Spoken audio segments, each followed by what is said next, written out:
There we are. Let everyone filter in. Hey to everyone who's early. How are you? Sure you're fucking great. We're all just doing awesome, you know. All just fucking great.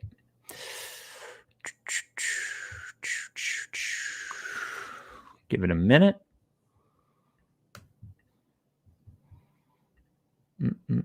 I was only going to drink the stateside and sodas after wins, but I felt like I need it anyway. So that rule is off. Fair. Let me get CJ something real quick, and then we'll get going. CJ, the information I always promise them and never send them. So there you go, CJ. All right. We ready to rock? You ready to rock, Mike? Yeah? Okay. Yes. Let's do it. The Rights to Ricky Sanchez podcast is presented by DraftKings Sportsbook. Sign up for DraftKings Sportsbook. Use promo code RTRS and brought to you by Body Bio. Body Bio. Oh, your health is important. Come on, get 20% off Elite and Calm. Anything else with code RTRS20 at bodybio.com. LL Pavorsky Jewelers, where Rights to Ricky Sanchez listeners go and get engaged, and Kinetic Skateboarding get 9.1% off your first order with promo code Dave Silver. All right. The good news is Joel Embiid played. The bad news is they lost. He's grabbing his fucking knee the whole time. So we got the game to talk about. Also, other things going on in the NBA. The Nets lose James Harden, but win. Damian Lillard might be out in Portland. Who knows? The show is being recorded live on YouTube and Twitch. We'll do that after every playoff game. We're going to be live. If you donate on YouTube using the supers, is that what they are? The supers button. We will donate all of those funds at the end of the playoffs to Providence Animal Center and Coded by Kids. We're up to close to $300 so far. Want to get a few grand by the end of the playoffs. Come on.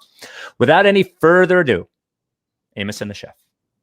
Larry, sweetie, the man is here.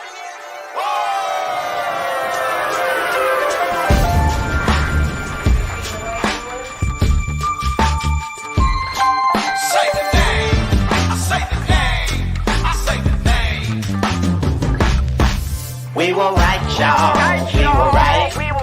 Even when it went wrong, we were right. We was right, y'all. We were right. So say the name. Say the name. We were right, y'all. We were right. Even when it went wrong, we were right. We were right, y'all. We were right. So say the name. Say the name. Say the name. Say the name. Say the name. I say the name. I say the name. Say the name. Rights to Ricky Sanchez forever. Welcome to the Rights to Ricky Sanchez podcast. I'm Spike Eskin, along with a guy whose mood I'm actually not at all sure how you're going to react to this game. That is Mike Levin. Hey, buddy. Oh, the headbands around the neck. Oh, Jesus. No, it was a frustrating game. I didn't mind getting hit in the mouth at the beginning. Yep. I think it was the kind of thing they needed after a bad Wizards team. Mm-hmm. Welcome to the playoffs. To not recover for a while and then not recover and then just get too deep into a hole. And then we're back to, I mean, look, there's so many things to talk about and also like a million things that we can just go like, yeah, that's who they are. But once, I mean, Embiid was a plus 13 and played 38 minutes and had 39 points. But in the minutes he wasn't on the court, they were a minus $1 billion, which is the whole deal. Doc goes to the all bench lineup. We can just That's all right. Okay. It's very frustrating. At the beginning, I was like, "We got this." I'm texting people like, "It's cool." Hit in the mouth, recover, and they did. They just the Hawks hit too many shots for the Sixers to sort of lackadaisically recover, and then crazy ending, fun ending.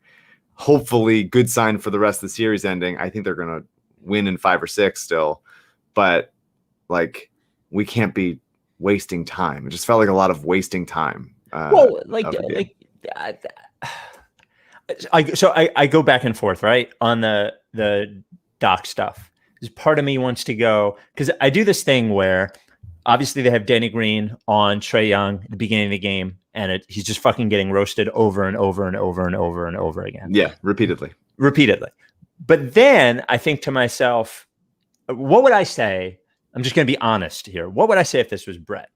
I would go, well, because I like Brett. It's not that I don't like Doc, but I had an emotional attachment to Brett. So what would I say if it was Brett? I would say, well, he roasted Simmons too, and as soon as you put Simmons on him, Simmons picks up his third foul. And like it was really is not that it was Green on him. It was schematically like they just didn't like just fucking trap him every time. And eventually when they started doing that, they're going to get open looks, but it was way harder for Trae Young the rest of the game. And I just like wonder, like, what was Doc Rivers watching while we were watching that? Like, what game was he watching? That's my frustration. That it just took him so long to adjust because we can talk about, okay, yeah, the Hawks were hot. They won't ever be that hot again, but they were wide the fuck open a lot of times. But that's what you're saying. So here's I think Danny had a horrible game. I think he got roasted repeatedly. I don't think he had help most of the time. I think it was because Trae was like, I can just I don't need a screen here. I can just beat him off the dribble. It doesn't matter.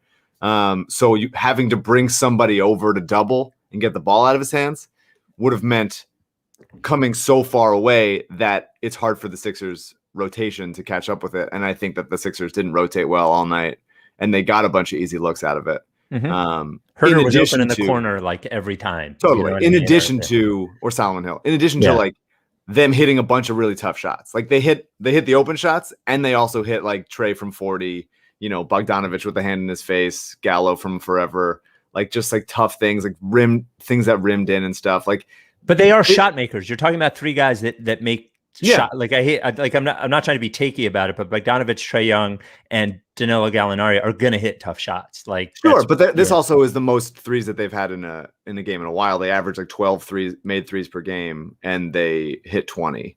And they shot 95% from the line. They missed one foul shot. I mean, they shot well. Like it's the playoffs that those happens. They're going to lose a game, but like they lost for a bunch of reasons, right? They lost for the same reasons that they really have lost all season. When they don't play well. It's turnovers early, which they eventually cleaned up, but it was too late. It was transition defense and then getting not scrambling well enough to prevent open looks.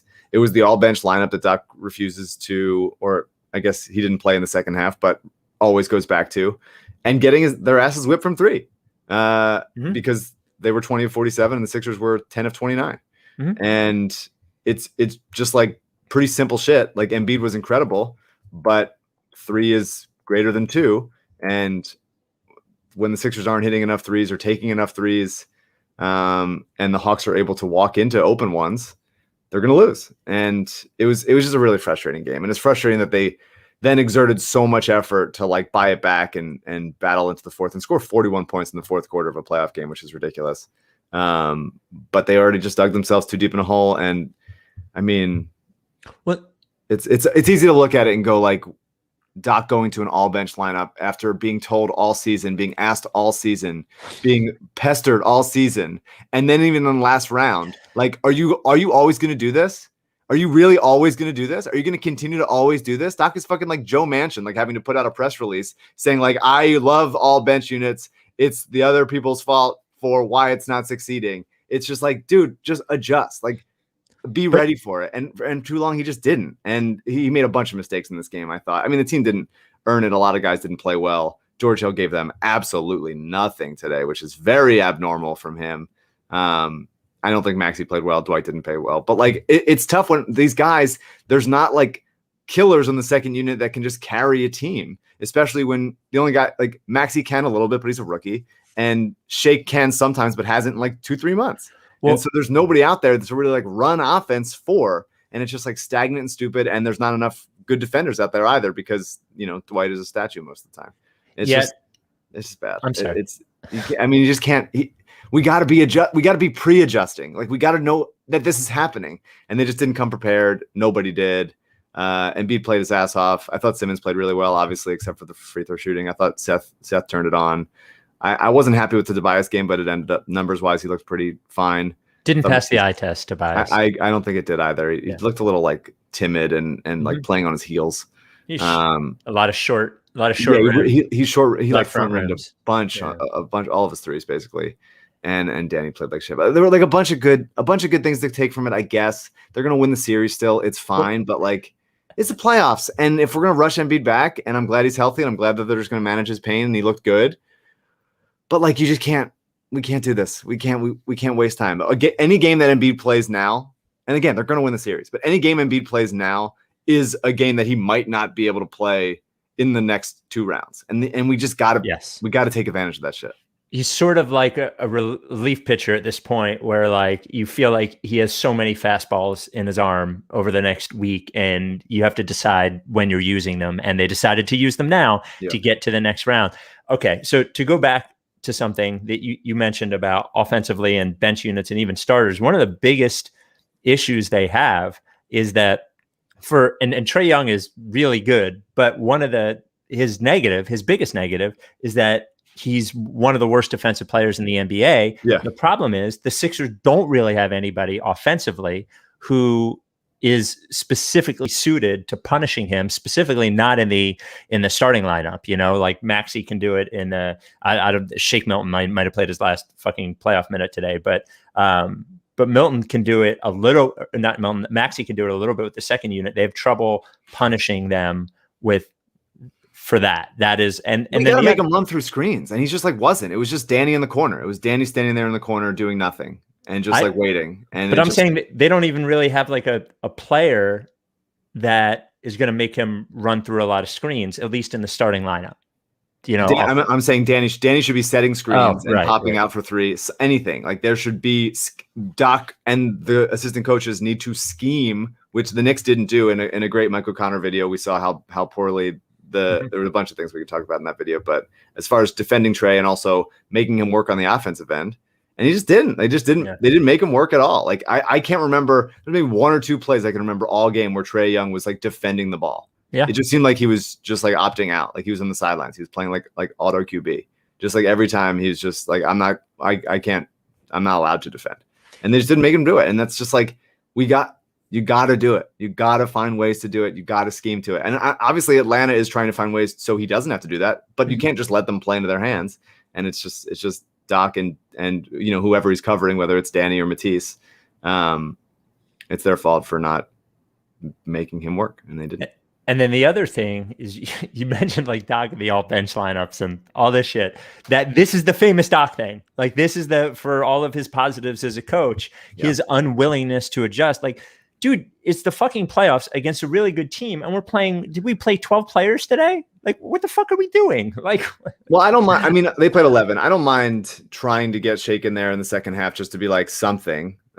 Shake's first play steps out of bounds, which is a bummer. And they just wanted to like, Dwight wasn't doing anything. So let's go into a fifth guard basically. But yeah, it's just like, it's not a participation playoffs. Like you don't have to play everybody. Nobody's parents are gonna like call you and like sue the school. Like what are we doing? Like you need just like get them in the game, keep Tobias in the game, keep Ben in the game, whatever it has to happen. Like let the bench guys like a thing I liked, and this is a nice adjustment at halftime, but it just takes too long for it to happen, is when it was the Embiid, Simmons, Curry, Thibault, Korkmaz unit. Mm-hmm. And that's offense, that's defense, that's shooting, that's movement. Like you can see juice there. And Korkmaz doesn't have to be like, I'm the best offensive player on the court right now. I need to do everything. And by the way, you could sub Curry for Hill in that and have another version of that lineup too. Yeah. By the way, and that's when Korkmaz got a little hot and hit a 3. And I thought Nate McMillan coached a really good game. Maybe not to the end when they kept. I mean, just get swarming defense, and it's very exciting when the Sixers suffocate teams like that. It brings to mind the Raptors series that Danny Green was on the other side of, and I thought Danny played good defense at the end there at least. And they could have won this game like if like that clear path foul didn't happen, if like Bogdanovich didn't hit that like contested 3 off of a scramble, like just so many things. Like I think. All those little things, whether it's Ben's free throws or like a missed bunny here or there, Tobias had like a pass that was right in his hands that he just like caught on his like neck.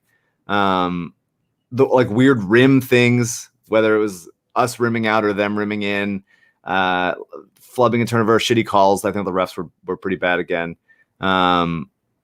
but it just adds up. Like momentum changes in a second. And I thought Nate McMillan did a good job of calling timeouts and cutting those momentum swings off at the knees, especially in the third quarter. Yeah, there were the times during the game when it got to like 14 or 12 or something. They cut it 15 like every time, like time and again. It was like 15 and like that's all you're getting, and it's just like suffocating. And they finally get into the end of the game, and they're like, "We're close, we're closing. It's under 9, it's 7, it's crazy." And then like Embiid is screaming at Danny to not let Trey just like watch the ball roll up the court as seconds get ticked down. I thought Embiid was really pissed at Danny, which I empathize with.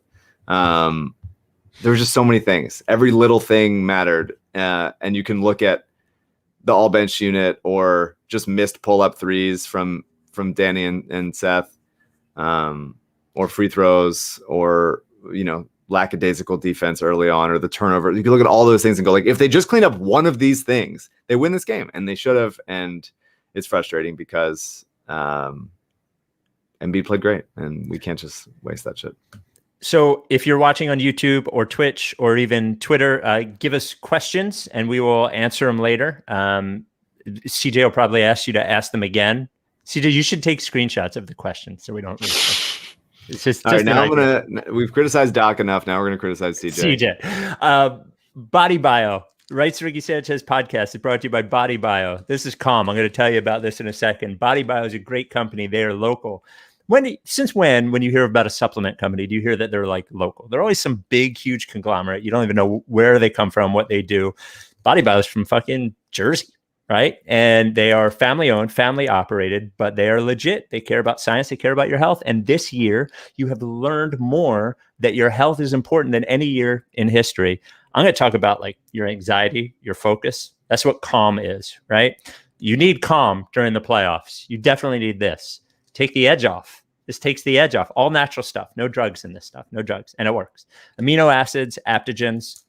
Take it up to a few times a day. Anytime you feel like you need a little focus or you're a little edgy. For me, it's when I wake up in the middle of the night. I start getting anxious about my to-do list the next day. I can't get back to sleep. That's where it helps. For me, it's in the morning after I drink coffee and run, and I'm a little edgy from the coffee and anxious about my day. Take it on the way to work. Calm. Like I said, all natural ingredients, adaptogens, amino acids, Body Bio. You can trust them. Promo code RTRS20, RTRS20 at bodybio.com gets you 20% off Calm or Elite. Anything else? Again, up to a few times a day, works in about 15 minutes. Calm. It's good for the playoffs. Calm takes the edge off. Promo code RTRS20, bodybio.com for 20% off everything. Body Bio, Body Bio, Body Bio. You want to go back to the start of the game with Embiid is, they upgrade him to questionable yesterday. And I know this isn't a you thing, but it's a me thing to watch the line on DraftKings. And the Sixers opened up at -4 when when Embiid was hurt and the line came out, dropped down to -2.5, and they sat at -3. Even after the Sixers upgraded Embiid to questionable, it sat at -3. I didn't think Embiid was playing. You were right. I was wrong. I don't think Vegas bettors didn't think he was playing. He ends up playing. He looked good. And by the way, credit to the Sixers and the WWE for the Triple H bell ringing. Yeah, I mean, it's just fucking awesome. I don't know. Him ringing it with a sledgehammer is just like, it's amazing. And doing the DX shirt and their crotch chopping. It should be illegal that they lost that game. Like it should have been. They shouldn't even play the game. That should have been the end of it. Dave Scholler, if you have any more of those T-shirts, you could send them to us. Maybe that took everybody's, like, all their momentum was just like leading up to that moment, and then the first quarter was like maybe just have Scott O'Neal ring the bell next time and just have like no energy whatsoever. Nobody gives a fuck. Let Scott ring the bell and then be like, okay, now I'm not only pissed off about that, I have not wasted I haven't even broken a smile during the bell ring. Let's focus on the game. He'd walk up there with his book. The press tour for Be Where Your Feet Are. It's a shame the playoffs are going on right now because I'd love to do 20 minutes on the Be Where Your Feet Are press tour. Then, so I was talking with MOC during the game, and I described Embiid's game, looking at his numbers, at least until the fourth, as I always used to say that when LeBron would play the Sixers, you would look at the numbers at the end of the game, but when you watch it, you wouldn't think you were getting a real LeBron game. Embiid, he was getting numbers to me, he looked a shade better than we could have expected, a shade less than regular Embiid. Fourth quarter comes along, he looks great. He almost single-handedly offensively wins the game for him. However, yeah, Capella was so like scared. Like you just watching him and he's just like on his heels. He's just like pleading with him to not like absolutely put his ass in the basket. Yeah, and the amazing thing to me that I think we're reminded sometimes about how big Embiid is Clint Capella is a big center. Like, he's not Marc Gasol or Jonas Valanciunas. He's not like a load, but he's not small. He's not Nerlens or something. You know, he is a substantial human being, and Embiid was pushing him around like it was nothing. I think Clint Capella and Kevin Huerter led the Hawks in terrified levels at different times during the game. But he's icing his knee in between the third and the fourth. And then he lands on it funny. Well, he sort of lands on his foot, ankle funny, and then is grabbing and flexing his knee and limping around afterwards. I don't want to belabor this. And I think, like, by and large, I trust them to, you know, the knee's not going to be better until he gets some sort of surgery or procedure on it after the season. I trust them in that it's not going to be worse. But, like, man, it's just a bummer to see that. And as a Sixers fan of the last 8 years, part of me is just waiting for the one where he goes out and he doesn't come back in. Yeah, like, it's just being honest, you know.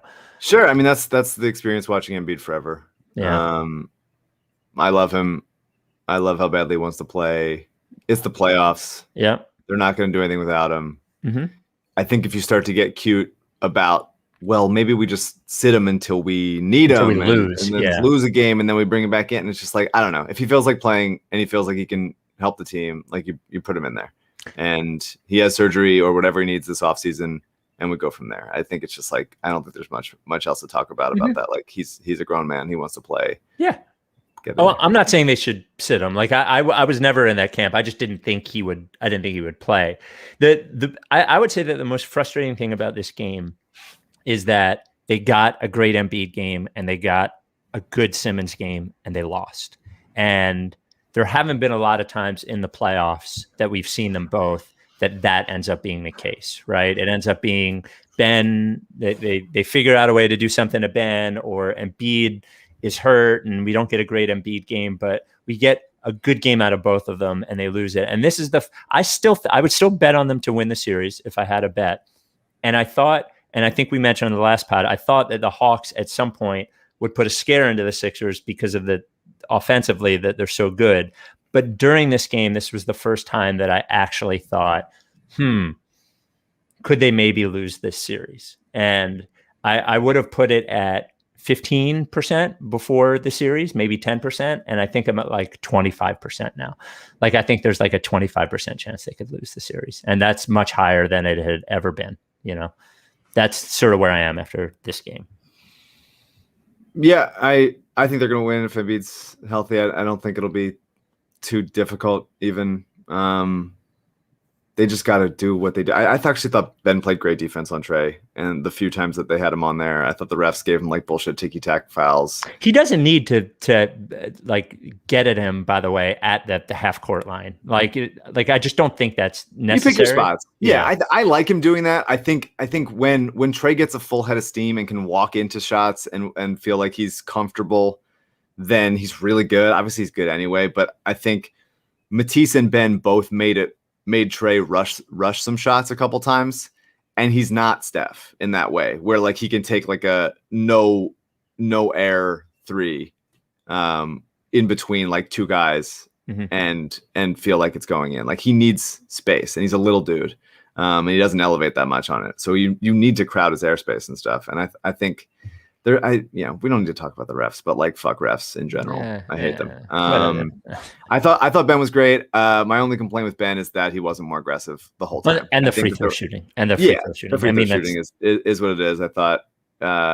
he's just got to hit free throws. What are we doing? Give me like 6 of 10, and then when we won't talk about it, I don't want to talk about it. It's the most boring thing to talk about. Like hit free throws, please.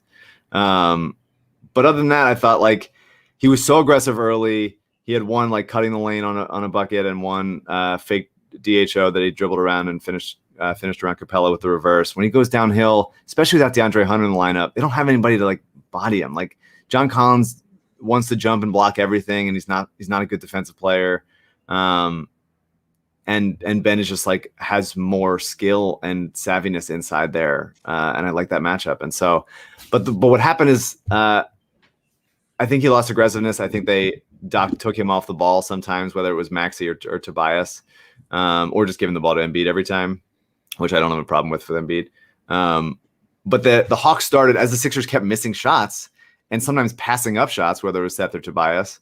Ben would drive, they'd pack the paint. It would they'd force him to stop. He can't just go through 4 guys. He'd kick it out to either shooters that missed or non-shooters who don't want to shoot. And then it became a little more stagnant. I thought that, Doc did the all bench lineup, which is frustrating. And then he played a Matisse, Ben, Dwight lineup. And it's just like, come on, man. Not to do it. Like, we're going to be upset. No. He does. He apologizes for it and promises he won't do it again. And then here he goes doing it again, just reaching for that bottle. Like, come on, Doc. Like, come on. He's an addict. He's an addict at bad decisions. It's bad. It's bad. And I obviously don't think he's a bad coach. I think he's a good coach. I think he does a bunch of good shit. But the couple of weaknesses that he has are debilitating and will cost the Sixers. I don't think in this round, but I think in the future. I also want to call out the ridiculous transition block on the John Collins lob that Ben had. Yeah. Those are awesome. He's the man. And he's just I don't know. He did a lot of good shit. He got to the rim. It's so impressive when he does that. When they press full court in scrambling moments, I love it. And him getting easy buckets out of that is the best. I thought he played really well. Hit free throws and continued to be more aggressive. And I'm the happiest guy. I thought Curry had, for a guy who's pretty good defender, Herder seemed to have no trouble with him. It was pretty bad. It is stunning to watch a team have so many players that can dribble and shoot. Yeah. It's infuriating. And Bogdanovich is fucking awesome by the way. And they space the floor well. They're always spaced, constantly spaced. And I think they did a nice job replacing Solomon Hill with Herder, who has a little bit more ball handling ability and can attack a closeout and stuff. Yeah. But yeah, I thought Seth was bad on Herder one-on-one and bad rotationally. Rotationing. Mm-hmm. And the airwaves are getting pretty clogged from this ascot, the loser ascot. And I wouldn't mind even Seth. I'd rather have Seth take a chance on defending Trey and just be able to snake through screens because Danny kept dying on it. Give me, at least he's there, and he's so slow and so really when Seth is rotating, it's like an ant is rotating. He's not blocking any shots. He's not really contesting threes hard. Right. It doesn't make a difference. And so I'd rather him at least have a shot sometimes with being on ball and going with Trey play for play and not using his at least if he's small, he has big limbs that don't get in the way for Trey to hunt fouls on. And Danny just he can't cover him. And Trey was out savvying him and getting blown by. I did think he played better in the second half, but I'd rather Maxey take a turn on Trey a little bit here and there.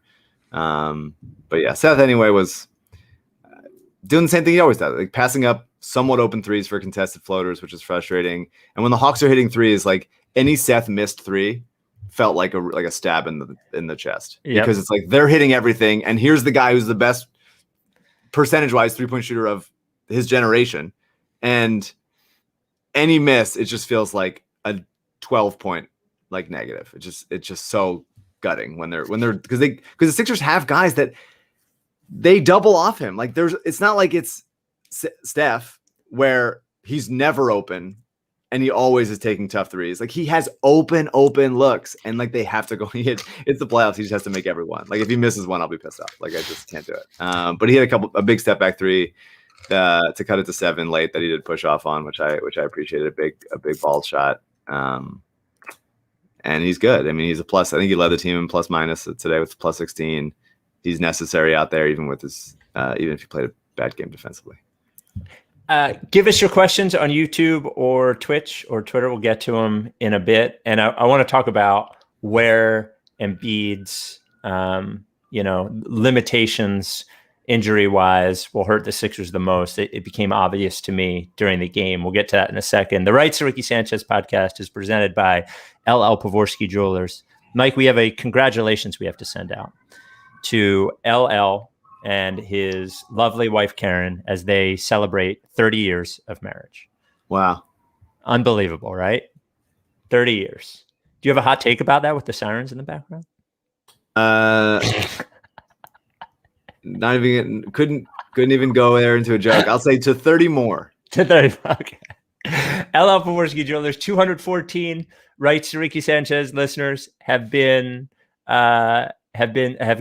engagement rings from LL Pavorsky Jewelers. And not only has he been married for 30 years, he's had LL Pavorsky Jewelers for now, I think 32 years. I always get the number wrong. Right there at 707 Walnut. An engagement ring is a big purchase. You can't fuck around with somebody that you can't trust. You can't fuck around with somebody who's going to pressure you the minute that you walk into the store.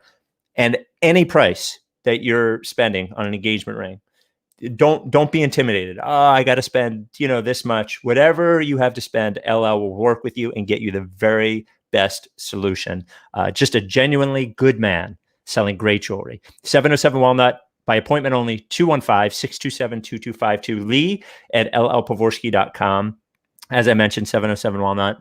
Or you can tweet at him at LL Pavorsky, supporter of our charities, the Providence Animal Center, coded by kids, LL Pavorsky Jewelers. The original LL Pavorsky Jewelers customer. That's a good one. So it seems as if offensively, Embiid will be able to get around just fine.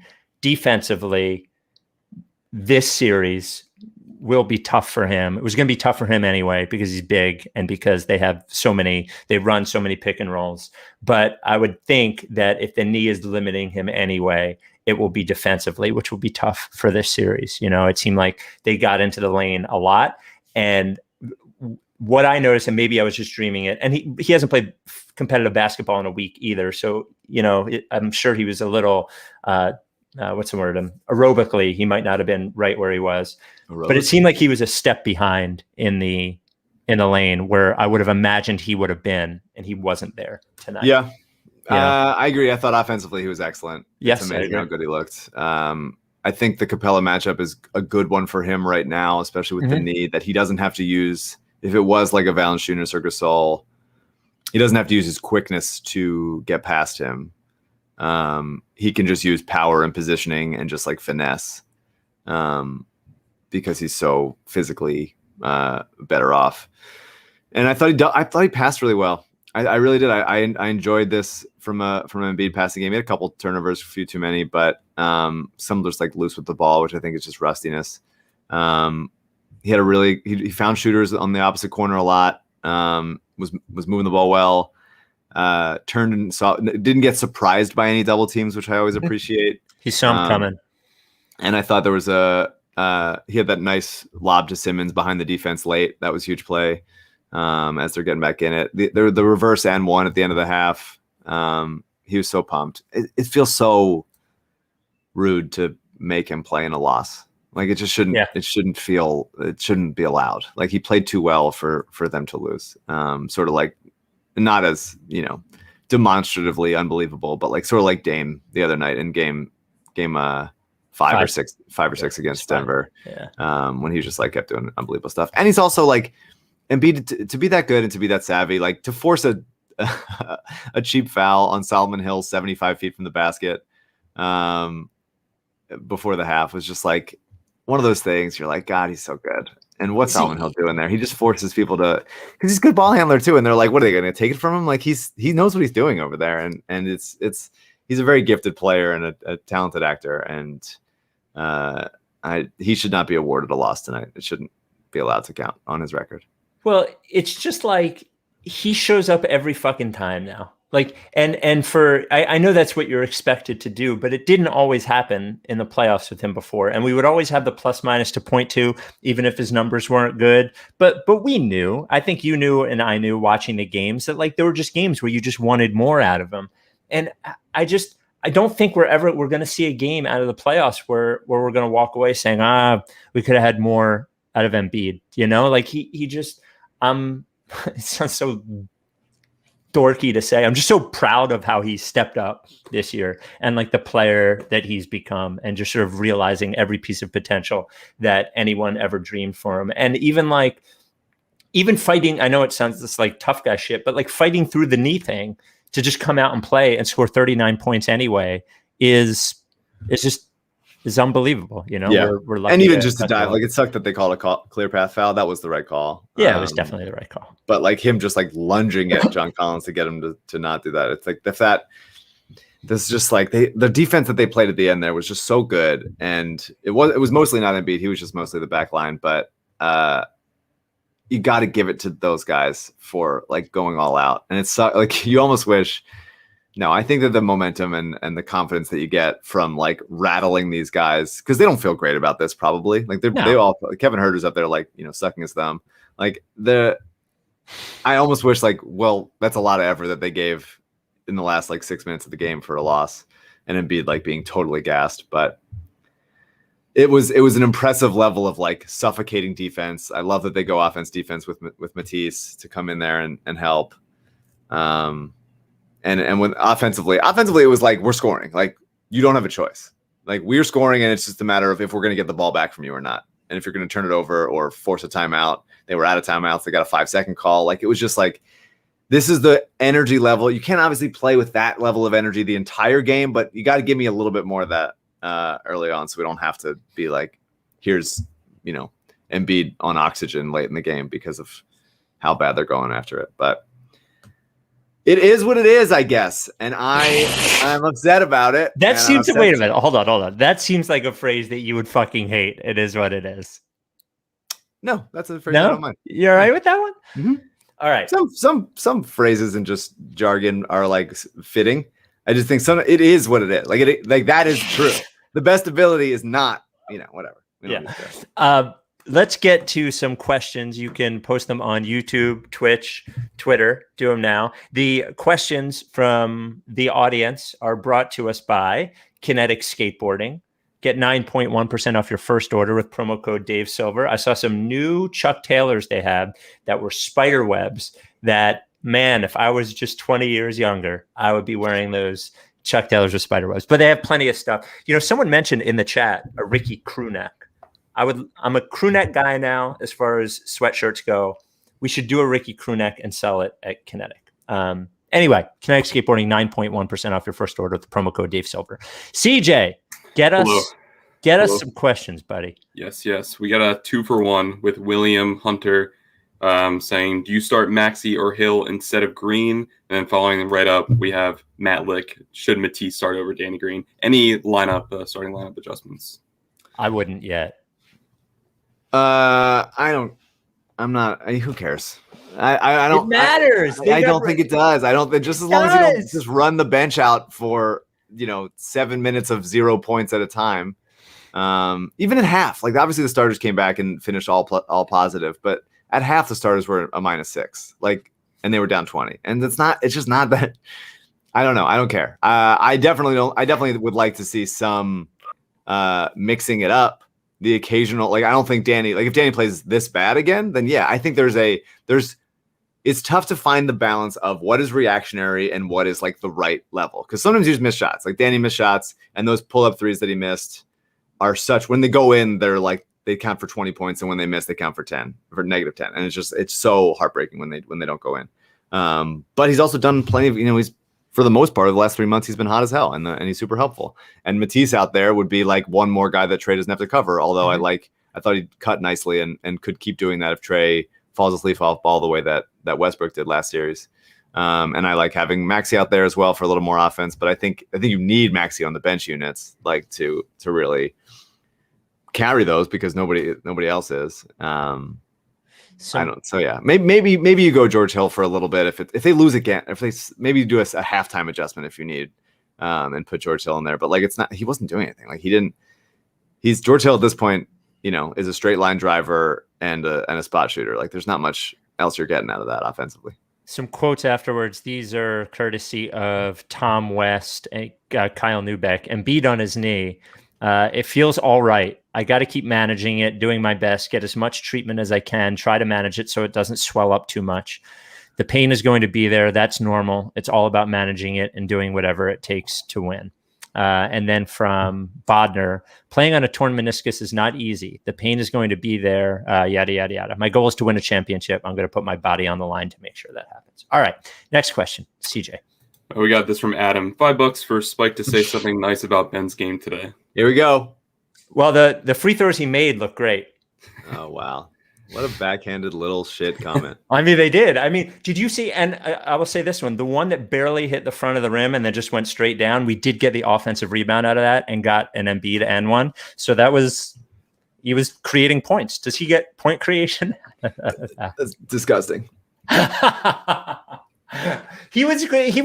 Look, the only thing wrong with Ben Simmons is that he is positioned as the starting point guard. If he wasn't the point guard, he would be a player I would be completely into. He's weird. He plays defense. He's like, it's like what the process was made of is Ben Simmons. Like, I just think the problem is that he's like, you look at the guards on the other team and then you look at our guard and like, it'd be like if we had if Chris Paul was your center, you'd be like, oh, he's doing all this great shit, but he's the center. He can't protect the rim. And that's my only problem with Ben is like, I just think he's miscast and I just don't think he should be the point guard. I think a point guard should be the point guard. That's it. He's a great player. He's fantastically skilled and he helps them win. But I think that his positioning as that guy has limited their upside a bit. So that's it. I went from shitty comment to real comment. There we go. We got a midway comments here too for Mike. Matthew says, donating to the dogs. Mike, what's going on with Alive in Denver? That's the second Alive in Denver question we've gotten this week. It's the right? playoffs. What are we doing? Nothing. We got one in email too. We got right. That was about Alive in Denver, right? The email I sent you. People ask.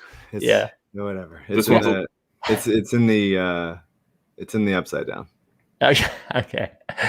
Alive in Denver is one of Mike's TV shows that has not seen the light of day, right? Has not. I can't even. It was remember. in a couple festivals. Okay, right. The company died as we were editing it, which is a pretty cool thing to do. Yeah. All right. Give us a couple more. This one's a little more pressing. Also, kind of directed towards Mike. Are the Hawks the ugliest team in the NBA? Interesting. I don't think so. I think Bogdan is hot. I think John Collins is hot. I think Okongwu is hot. Gallows, fucking come on, that dude's cool. That dude's cool as shit. Yes, he is. No, he's not. He's deeply not. He looks bad. Tony Snell bad. Trae Young very bad. Capella fine. Someone said Bogdanovich looks like who's the guy from Grey's Anatomy early on? I'll get the name. Hold on. DeAndre Hunter's a good looking guy.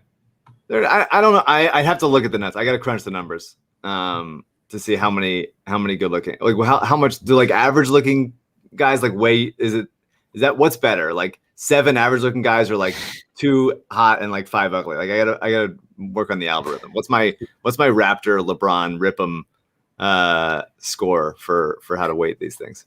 Bogdanovich looks like Noah Wiley. That's the comp. That's ER. Oh, ER, right. They're all the same. What's the difference? All right, what's the next one? John Boyle, true or false? Thibault should be getting 30-plus minutes a game for the rest of the series with one job to disrupt Trae. I mean, I obviously love him out there. I just think when it's him and Simmons out there at the same time and not with Embiid, then it becomes like, what's rim protection? It's a tough spot. Like, I don't think it's a perfect way to do it with Doc. I think if they had if Morey had gotten him a real stretch 5 that could do a little bit of rim protection and stretch the floor, then it'd be a different situation. But I do think it's a little bit tricky because sometimes their offense, like most of the time their offense is fine. When Embiid's out there, their offense is fine. And it kind of doesn't matter who else is out there. But in the few minutes that he's not, like you would like you're just like lacking on both ends. And it's tough. I think 30 might be too much. I would like to see at least like 20 plus, 25, that kind of thing. Especially when Danny struggles as much as he did. Like there's just, you don't need it. Like we're not giving out career awards here. He doesn't get like a lifetime achievement award 30 minutes at this age. I also think his effectiveness to a certain extent is capped on like minute wise. Like I'm not sure that you're getting more out of Thibault in 30 minutes than you are in 20, because I think like a lot of bench players, the longer he's out there, the more that his deficiencies are exposed. And, you know, you mentioned the fact that he's a guy that you don't really have to guard, even though he had a couple of threes tonight.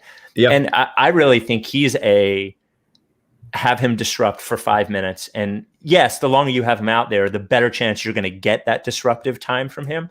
But I also, like, people kept saying that, just gloom to Trae Young. Also, the nature of perimeter defense in the NBA is like Trae Young is a pretty good ball handler, a great passer. And like, I just don't think you can disrupt him all game doing that. No, but he's good. I mean, he's good. I don't think he's just like a loogie reliever where he's not gonna, once they time the changeup or something, then it's easy to just like hit home runs off him. I think he is talented and smart, and he's gotten better at not fouling. And I think there were a couple like Doc used the challenge on Trey Pushoff that they called on foul Matisse, and for some reason they didn't overturn it. And there were a couple ticky-tack things like that. But I thought like his presence out there is just, look, I think Danny Green's a good defender. Like I know he is, and I've seen him be a good defender. I think he's a great team defender, although I think he overhelps sometimes and isn't as quick at getting back as he used to be. But I think for some reason, when really good scorers see Danny Green out there, they love it. Like they lick their chops. Brad Beal did. Like Danny Green is not shutting anybody down anymore. He is helpful defensively out there, but I don't think you can just put him on a really great offensive player and say like make it hard on him, because they just don't. And I think Matisse does, and I think Ben does, and I think even Maxey could, just with like an energy level and speed level. And yeah, I thought Matisse played great tonight, and it was frustrating to see Danny keep being out there. Although he did help in the end, a couple big steals and a couple big offensive rebounds. But the offensive rebounds were great. He's done that a bunch of times this year. Yeah, and he sneaks in there for sure. I know I tend to be Danny Green defender guy, but the fact that he can't guard Trae Young is not on him. I mean, of course he can't guard Trae Young. Like he's 35 years old. He's been slow-footed all year. Yeah, you mentioned Doc shouldn't have him on there. It puts him in a bad position. Totally, so I agree. One more question. Yeah, not too many hard hitters, but this is relevant because we talked about it last pod. Softballs? Wait. I love that there's not that many hard hitters. Like that would have been obvious by the fact that the second question was about Alive in Denver. Good point. Very valid point. Jonathan wants to know, would you trade Ben, Matisse, and Maxey, plus probably other things, for Dame? Yeah. I would trade anything for Dame aside from Embiid. The opportunity, I don't even want to. Yeah, of course. I don't know if you guys were going to talk about any of that. No, I don't want to do that. I know I mentioned Dame at the top. I don't want to do this till after the I agree, the playoffs. But like I would to pair Embiid and Dame would be just fucking monstrous. It would be incredible. It'd be very cool. But they're those three players are very good, and we're currently the number one seed in the East. And I think I probably wouldn't do that trade. If they're trading Damian Lillard, my guess is they're looking for more of a picks package than they are a players package. Now I know those are all young players, but one of them's already on a max deal. Yeah. So I'd be surprised if that was the sort of, I think it would also include a bunch of first round picks too. I don't think it would just be that. And I definitely wouldn't do it for anything more than that. Ben, too much. And Maxey had a tough game tonight, but like it shows how much Doc trusts him that they keep giving him the keys. And like he was so desperately trying to get him to be the spark and like make some things happen and get action. And there were like a couple things that like the ball just like kicked off his knee on like a steal there and like slapping it back and like was a little bit sloppy. It feels like with the bench unit, it's always in Matisse's hands with like 5 seconds left on the shot clock and there's nothing to do. It's just him standing there and hoping he can get something out of it. And he missed both free throws late in the, it was just like, there's a contagious energy around Maxey that he's going to make something happen all the time. He's like a special player. And I think that it really does like the whole team gets into it when he's into it.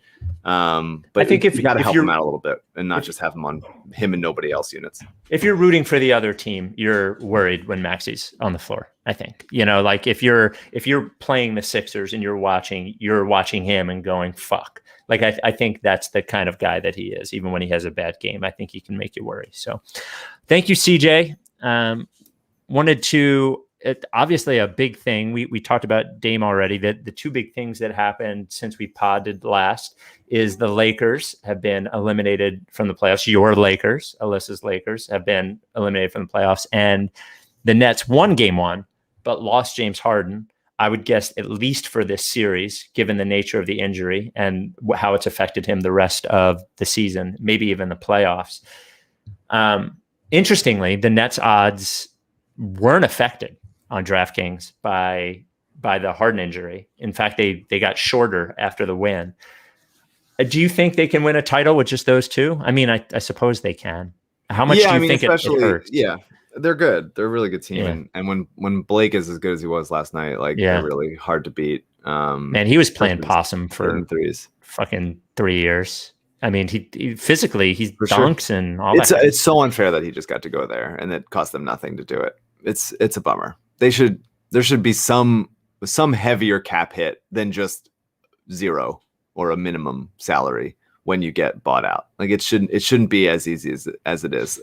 The players should be able to go wherever they want, but it also should be like, well, you're Mr. Player Empowerment, let him go. For sure, but it should cost the team more. It should cost the team more than it is. And it's frustrating because they just got gifted him. And I mean, obviously LaMarcus retired because of the sad heart condition, which is a real bummer, but that's just like free money. It's just like found money that they want to go there. And I think there should be, maybe it's not, I don't know if there's a right way to do it, but it feels unfair that he can just go there for free. So Devin Booker with 47 in the closeout game. AD last 5 minutes. LeBron maybe the end of his title window, unless he leaves the Lakers to look for greener pastures somewhere else. Any comment from Lakerland on the farewell? It just wasn't their year. They were injured the whole time. But it's not surprising that both the Lakers and the Heat, after a really short offseason and a very compressed schedule, would flame out early. But they didn't look good most of the year, and the center's situation was never. They're depending on Andre Drummond. It just was never right. And a groin injury is way worse and harder to play on than a meniscus is. And so that it was pretty much over after that. I think that a good offseason. I don't think LeBron's done at all. I think how are they going to have a good offseason? I guess I just wonder. So the combination of LeBron and AD is like $80 million. I guess I just wonder they don't really have any trade assets. It's very difficult to sign a free agent. I don't know how they. I think they could. I don't know how they another get better. year with a healthy offseason with Schroeder. Maybe he takes a step forward, or they do a sign and trade with him for somebody that is a better fit. Maybe. I think there's options. Maybe you trade THT to a team that he's a little more willing to help now. I think he's a good player. I think LeBron and AD are just they're still too good to keep them out of anything. And if they get a healthy long off season, then they can. I think I'm not saying that they're going to be the favorites or anything, but I think they are absolutely very capable of bouncing back. And Phoenix is good, man. I think they're the best team in the West right now. I think they're just similar to the Hawks, except with better defense. They space the floor. They move fast. They cut hard. They're confident. If Chris Paul has that shoulder right, I think they're coming out of the West. Really? You would bet on them coming out? What's the score of the Clippers Mavs game? Are you have an eye on that or no? Not watching yet. Okay. But yeah, so I think it's an exciting playoffs. I hope Dallas wins. I'm enjoying other series. I would like the Sixers to win in 5 so I could take a couple days off and just enjoy some other basketball. Without any stress action going on. Somebody, two things actually from coworkers. One coworker, shout out Mike Weil in our legal department, asked me if I was going to the games. And I was like, to be honest with you, man, I would love to go to a non-Sixers game to just watch a basketball game and not feel like the anxiety of watching basketball, just watch the basketball for fun. I was watching a game the other night. It's just so I think it was Clippers Mavs. I was just watching. I was like, this is so much fun to watch. And I have no rooting interest. It doesn't matter to me. And then one other thing I wanted to ask you, another coworker, Scope, mentioned to me. So the time where they roll the ball out and Trey doesn't touch the ball and the shot clock does not start until Yeah. he touches the ball. The game clock was running the whole time. Yes. Is that how it's supposed to be? Yeah, it's all how it always is until like Really? the last, I think like 2 minutes. The clock keeps running after made buckets and stuff. Okay, And right. so not foul shots, but made buckets. in-game baskets. And so I think it sucks. I hate that. Embiid is screaming at Danny to like make him touch the ball because this is Right. wasting time and they're not counting against the shot clock. And I deeply empathize with that Embiid energy because in my like rec league games, I'm like flying around like yelling at the scoring official who's like barely paying attention and probably high, being like, "Stop the fucking clock!" Just like screaming at them, like absolutely losing my mind. Just like every second counts. And yeah, I always get very frustrated about that. Like if a ball gets like hit into the stands, like unless they call like stoppage of play or if it's hits like there's just like 10 seconds gets off the clock. And it's like those count. Like we need those later, especially when we're down. And it's just it sucked. It was a shitty thing. All God, right. Danny, mad at him. I'm mad at him. I'm mad at Danny and I'm mad at Dwight. And for them to come over and be Lakers, my Lakers, and have a bad game one is egregious. I shouldn't be allowed. Dwight gets the Danny of the game, by the way, for throwing to Matisse in transition when he wasn't looking. That's a congratulations to Dwight for that, and also for the really indicative of the bench unit. Dwight has the ball at the top of the key in the second quarter, and he's got Okongwu on him, who's a rookie, but he's an excellent defender from SC. And he's like, "Now's my time. I'm going to penetrate from 20 feet away." And I think he takes half of a dribble. It might not even hit the ground. He might have dribbled first dribble right onto his foot or something. And it just immediately goes away. And I would have sat Dwight the rest of the game after that because it's like, dude, you're fucking 78 years old. You should at least know some of these things. You have to know some things. And he didn't. And he had a terrible game. And that's very unfortunate. Bad Dwight games really feel like, because there's so few things that he does. And you just need him to do those things. And when he doesn't, it's very egregious. And when he does more, it's like, what a gift. But when he really has a bad game, it feels like 7 people are having a bad game at once. We will talk to you Tuesday night. We will be live on YouTube and Twitch. Subscribe there if you'd like to watch the pod live. We thank you, and we will talk to you Tuesday night. Are you done with TTP? Losing air by the second, but